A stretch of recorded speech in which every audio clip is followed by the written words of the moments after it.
नमस्कार, आर्या न्यूज देख रहे हैं आप। मैं हूं आपके साथ पल्लवी सिंह। आप लोग महाराष्ट्र में स्वागत है आपका। खबरों की शुरुआत करेंगे इस वक्त की अहम खबर के साथ। यहां आपको बता दें कि कोविड सेंटर घोटाला मामले में बीएमसी के कमिश्नर इकबाल सिंह चहल ईडी दफ्तर पहुंच चुके हैं। इस पर बीजेपी नेता किरीट सोमैया ने बीएमसी कमिश्नर पर कोविड सेंटर बनवाने में घोटाले का आरोप लगाया है।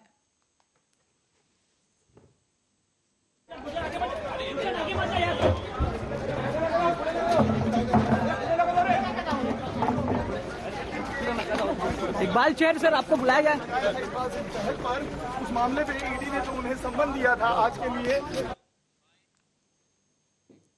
और वर्ल्ड इकोनॉमिक फोरम के द्वारा आयोजित किए गए समिट में हिस्सा लेने के लिए स्विट्जरलैंड के डावोस के लिए महाराष्ट्र के मुख्यमंत्री एकनाथ शिंदे मुंबई से रवाना हो गए हैं।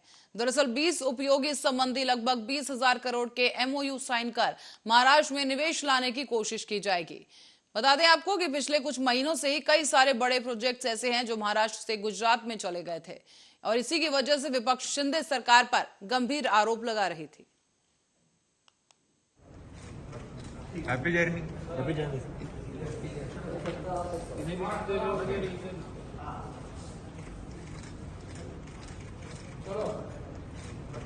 Happy journey. Happy journey.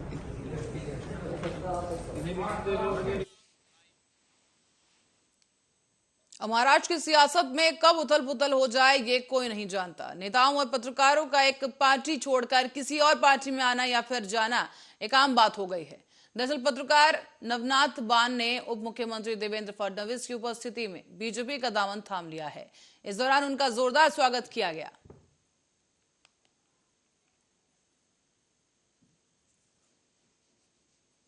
Bharatiya Janata पक्षामध्ये प्रवेश केल्याबद्दल नवनाथ बन यांचं मी मनपूर्वक अभिनंदनही करतो आणि स्वागतही करतो।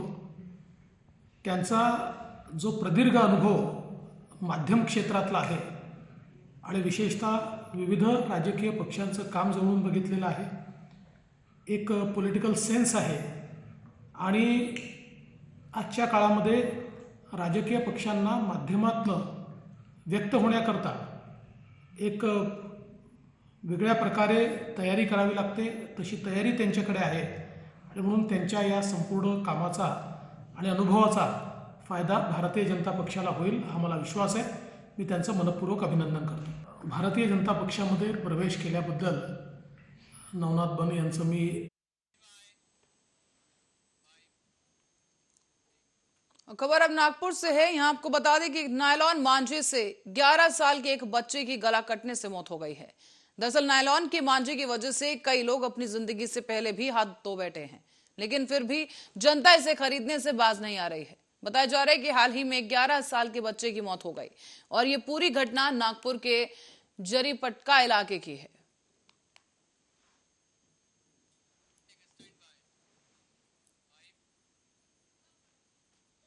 मुंबई से सटे ठाणे के उल्लासनगर में कई गाड़ियों में तोड़फोड़ की घटना सामने आई है। बताया जा रहा है कि ये जो तोड़फोड़ है वो कॉलेज जाने वाले छात्रों ने की है। दरअसल कॉलेज में हुए विवाद और झगड़े के बाद एक ग्रुप ने गाड़ियों में ये तोड़फोड़ की। यहाँ का सीसीटीवी हम आपको दिखाते चलें, जहां पर आप देख सकते हैं कि एक छात्र है और वो कई बाइकों में हाथ में उसके रॉड है और उससे उन पर हमला कर रहा है। इस बीच गाड़ियों में तोड़फोड़ की जो घटना सामने आई है और पुलिस भी सक्रिय हुई। पुलिस ने छात्रों को हिरासत में ले लिया है।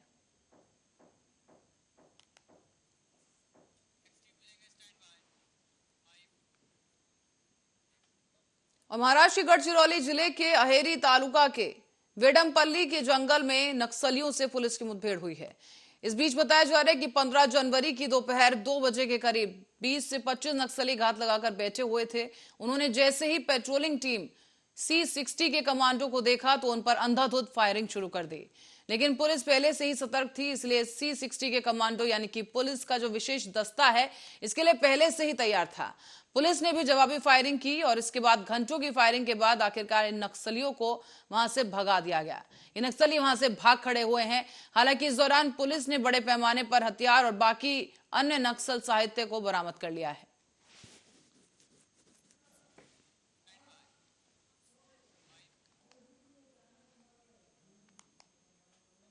खबर है महाराष्ट्र के वाशिम से, जहां जिले में औरंगजेब का फोटो लेकर नाचने वाले 8 लोगों पर पुलिस ने मुकदमा दर्ज कर लिया है। दरअसल रात की बात है जब औरंगजेब की फोटो लेकर कुछ लोग नाच रहे थे और ये नाचने वालों का वीडियो जिले में वायरल हुआ। वीडियो सोशल मीडिया पर वायरल होते ही मंगरुलपुर पुलिस ने 8 लोगों पर मामला दर्ज कर लिया है। फिलहाल कोई भी अपराधी गिरफ्तार नहीं हो सका है।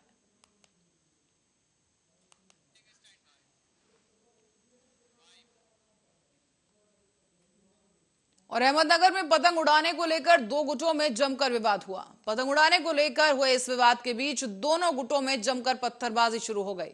कई गाड़ियां भी इसकी जद में आई और उन पर तोड़फोड़ की गई। गाड़ियों में तोड़फोड़ की तस्वीरें भी सीसीटीवी में कैद हो गई हैं। ये तस्वीरें हम आपको भी दिखाते चलें कि यहाँ देख सकते हैं कि कई गाड़ियां खड़ी हैं और उनके शीशे बुरी तरीके से चकनाचूर कर दिए गए। हालांकि इस मामले में पुलिस ने कई लोगों को हिरासत में लिया है और सीसीटीवी फुटेज के जरिए और लोगों की पहचान करने की कोशिश की जा रही है। हालांकि इस पूरे मामले में अभी तक पुलिस को कोई शिकायत नहीं मिली है।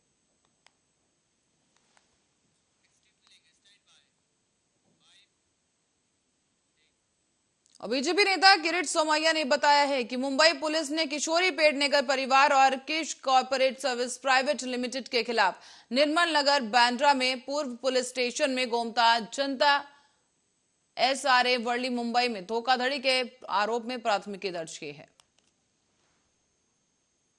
उद्धव ठाकरे शिवसेना गटाच्या नेत्या किशोरीताई पेडणेकरच्या विरोधात झोपडपट्टी प्राधिकरण SREच्या तक्रारीप्रमाणे मुंबई पोलिसांनी FIR गुन्हा दाखल केला।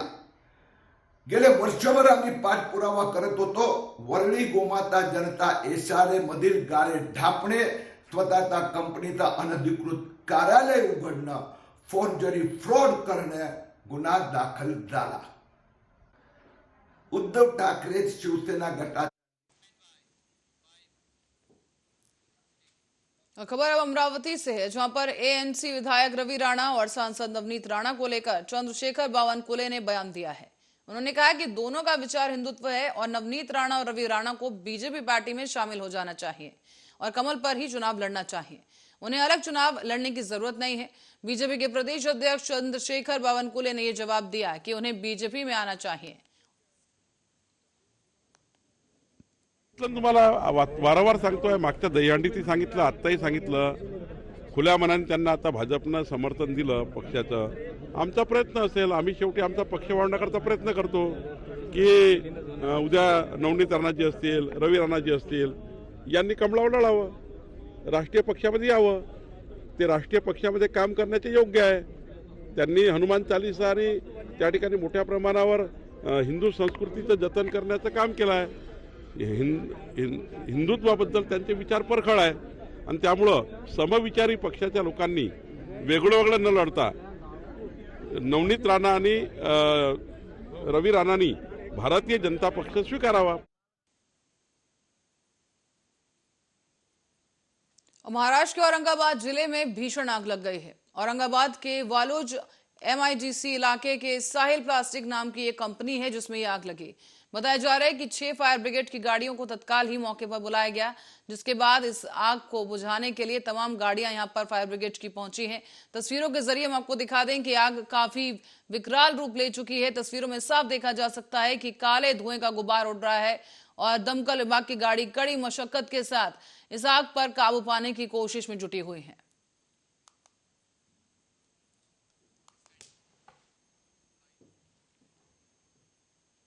नासिक के भद्रकाली थाना क्षेत्र में पुलिस ने 2 घरों में चोरी के संदिग्धों को हिरासत में लिया है। उनके पास से 55,500 रुपए मूल्य के सामान को भी जब्त किया गया और शिकायतकर्ता के घर से एक चांदी की मूर्ति, पूजा की पीतल के सामान की चोरी हुई थी। बताया जा रहा है कि इस संबंध में भद्रकाली थाने में मामला दर्ज किया गया और पुलिस को मिली जानकारी के आधार पर संदिग्ध आरोपी और उसकी मदद करने वाले उसके दोस्त को गिरफ्तार किया गया है। राजेंद्र नामदेव माळी राहणार काजीगडी यांच्या घरी 11 तारखेला घरफोडी झाली ती। त्या घरफोडीच्या अनुषंगाने गुन्हे शोध पथकाचे आमचे अधिकारी खांडवी आणि त्यांच्या पथकातील सागर निकुंब आणि हासे यांनी तपासास सुरुवात केली। तपासादरम्यान सागर निकुंब आणि हासे यांना गुन्हेगारांबद्दल माहिती मिळाली। त्यांच्या माहितीच्या गोपनीय अनुषंगाने इरफान उर्फ शेरू सय्यद आणि सनी दोडके या 2 संशयित इसमांना पथकाने ताब्यात घेतलं. त्यांच्या पथकामार्फत विचारपूस केली असता त्यांनी सदर गुन्ह्यात गेलेले चांदीचे देव, समाया आणि इतर पूजेचे साहित्य जवळजवळ 10 ते 12 हजाराचा माल त्यांनी मुद्देमाल काढून दिला. त्याच दरम्यान मागील 15 ते 20 दिवसापूर्वी भद्रकाली एरियात घरफोडीचाच गुन्हा दाखल झाला होता. त्यात सुद्धा काही रक्कम आणि सोन्याची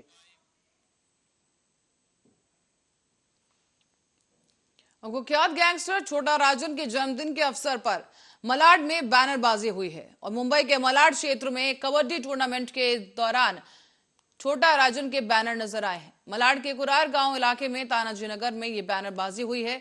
तस्वीरों में हम आपको भी दिखा दें कि ये वही बैनर है जिसको लेकर मामले का विवाद जो है खड़ा हुआ इलाके में और इसकी सूचना पुलिस को दी गई.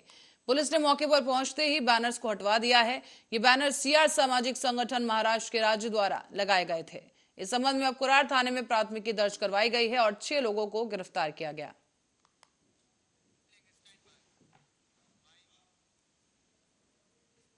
मकर संक्रांति के अवसर पर अंधेरी साकीनाका स्थित होटल पेनिनसुला में कांग्रेस के प्रदेश कार्यकारी अध्यक्ष और पूर्व मंत्री नसीम खान ने उत्तर भारतीय सम्मेलन का आयोजन किया.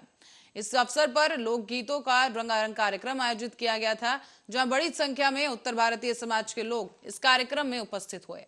उत्तर भारतीय की पसंद के गानों, पसंदीदा चीजों को ध्यान में रखते हुए रात में भोज में बाटी और चोखा की व्यवस्था भी की गई.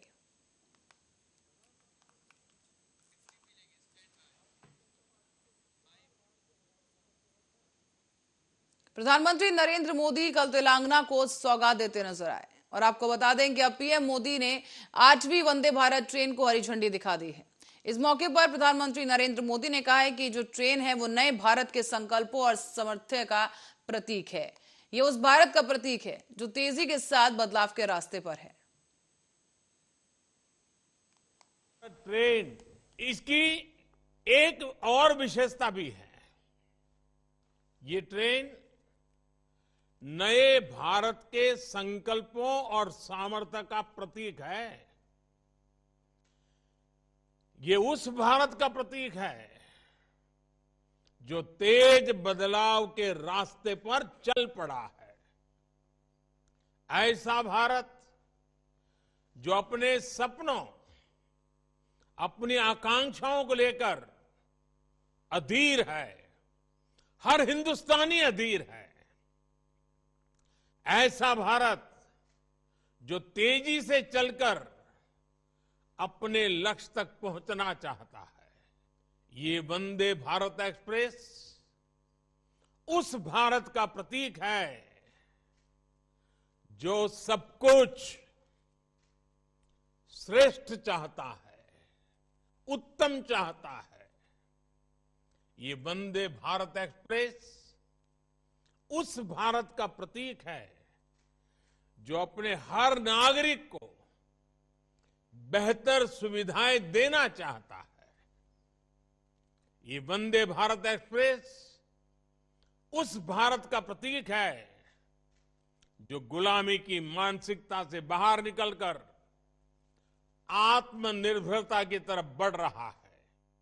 वंदे भारत ट्रेन भारत में ही डिजाइन हुई और भारत में ही बनी देश की ट्रेन है. इसकी रफ्तार के कितने ही वीडियो लोगों के दिलो दिमाग में, सोशल मीडिया में भी पूरी तरह छाए हुए हैं. मैं एक और आंकड़ा दूंगा जो जरूर आप लोगों को अच्छा भी लगेगा, दिलचस्प होगा.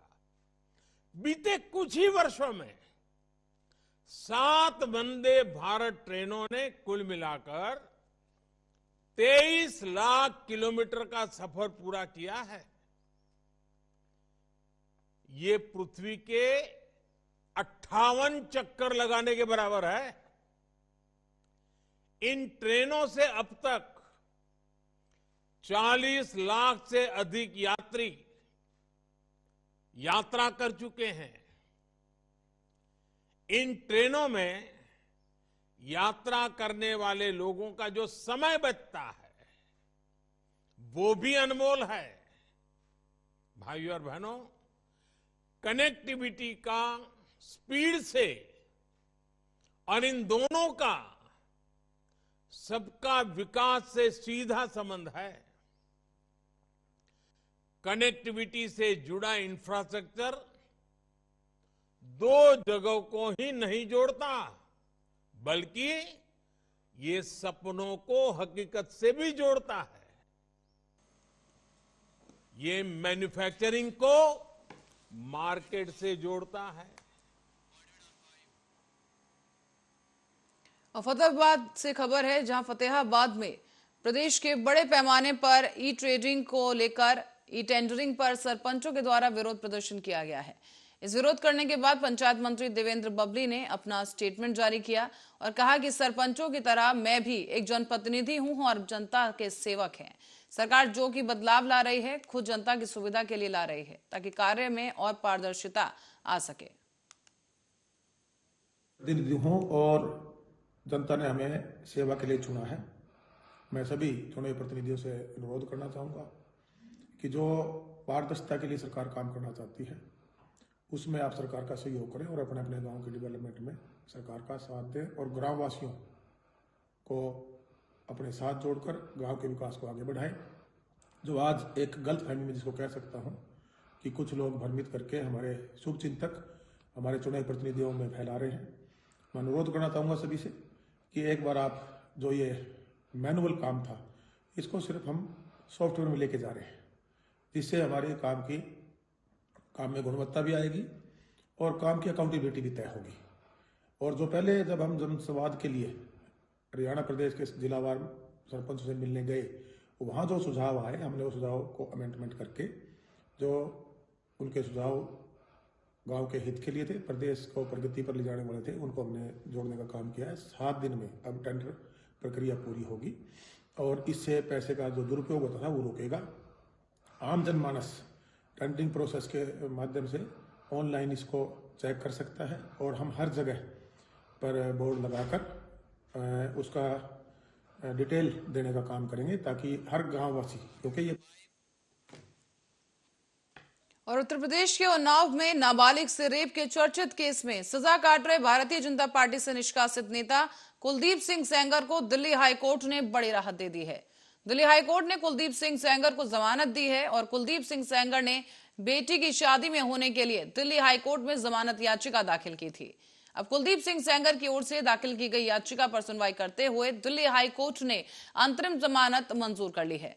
कुलदीप सिंह सेंगर के वकील कन्हैया सिंघल ने दिल्ली हाईकोर्ट में सुनवाई के दौरान कहा था कि उनकी बेटी का सागन समारोह है जो कि 18 जनवरी को होना है, इसलिए कुलदीप सिंह सेंगर के अधिवक्ता ने कोर्ट में यह भी बताया कि बेटी की शादी के लिए 18 जनवरी से शुरू हो रहे कार्यक्रम 8 फरवरी तक चलेंगे। चुंदेल बहुचर्चित उन्नाव रेप पीड़िता के सड़क।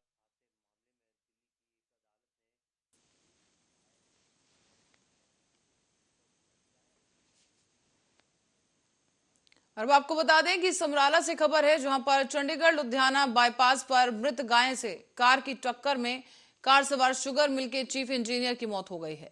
बताया जा रहा है कि आए दिन हो रहे नवारा मवेशियों के कारण सड़क दुर्घटनाओं में बढ़ोतरी हुई है। इस तरह से समराला में स्थित चंडीगढ़ लुधियाना बाईपास पर कल देर शाम को यह हादसा हुआ है। यहां पर एक आवारा गाय की मौत हो जाने से भीषण सड़क हादसा हो गया। कृष्ण गोपाल जी लुधियाने तो ਤੇ ਇੱਥੇ ਪੁਲ ਦੇ ਸ਼ੁਰੂ ਚ ਹੀ ਨਾ ਆ ਰਿਹਾ ਜੀ ਚੰਡੀਗੜ੍ਹ ਤੋਂ ਲੁਧਿਆਣੇ ਜੀ। ਤੇ ਕਿੱਥੇ ਦਾ ਐਕਸੀਡੈਂਟ ਹੋਇਆ ਜੀ? ਇਹ ਐਕਸੀਡੈਂਟ ਆ ਪੁਲ ਤੇ ਹੋਇਆ ਜੀ। ਪੁਲ ਦੇ ਨਾ ਵਿਚਾਲੇ ਡੰਗਰ ਇੱਕ ਮਰਿਆ ਪਿਆ ਸੀਗਾ। ਅੱਛਾ ਜੀ। ਤੇ ਪਹਿਲਾਂ ਉਹਦੇ ਵਿੱਚ ਮੇਰੀ ਗੱਡੀ ਵੱਜ ਕੇ ਗੱਡੀ ਡਿਵਾਈਡਰ 'ਚ ਵੱਜੀ ਫਿਰ ਮੇਰੀ। ਅੱਛਾ ਜੀ। ਤੇ ਮੈਂ ਤਾਂ ਹਜੇ ਆਪਣੀ ਗੱਡੀ 'ਚੋਂ ਹਜੇ ਦੇਖ ਹੀ ਰਿਹਾ ਸੀਗਾ, ਉਤਰ ਰਿਹਾ ਸੀਗਾ। ਇੱਕ ਪਿੱਛੋਂ ਹੋਰ ਗੱਡੀ ਆਈ, ਉਹ ਗੱਡੀ ਉਹਦੇ ਵਿੱਚ ਵੱਜ ਕੇ ਡੰਗਰ ਦੇ ਤੇ ਅੱਗੇ ਜਾ ਕੇ ਮਤਲਬ ਕਾਫੀ ਗੇੜੇ। ਸਾਡੇ ਨੇ ਬੁੱਢਿਆ ਸ਼ੂਗਰ ਮਿਲ ਚ ਐਜ਼ ਏ ਚੀਫ ਇੰਜੀਨੀਅਰ ਨੇ। ਅੱਛਾ, ਕਿੱਥੋਂ ਆ ਰਹੇ ਸੀ ਇਹ? ਚੰਡੀ ਮੋਹਾਲੀ ਤੋਂ ਆ ਰਹੀ ਡਿਊਟੀ। ਅੱਛਾ ਜੀ। ਤੇ ਡਿਊਟੀ ਆ ਰਹੇ ਸੀਗੇ ਤੇ ਰਸਤੇ ਸਾਨੂੰ ਇਨਫੋਰਮ ਗਿਆ, ਅਸੀਂ ਵੀ ਘਰੇ ਸੀਗੇ ਤੇ ਵੀ ਇਹਨਾਂ ਦਾ ਐਕਸੀਡੈਂਟ ਹੋ ਗਿਆ। ਸਡਨਲੀ ਅਸੀਂ ਆਏ ਤਾਂ ਇਹਨਾਂ ਦਾ ਔਨ ਦੀ ਸਪੋਟ ਮੂਰੇ ਗਏ ਆ ਗਈ। ਇੰਨਾ ਪਤਾ ਲੱਗਿਆ ਵੀ ਗਏ ਮਰੀ ਪਈ ਸੀ।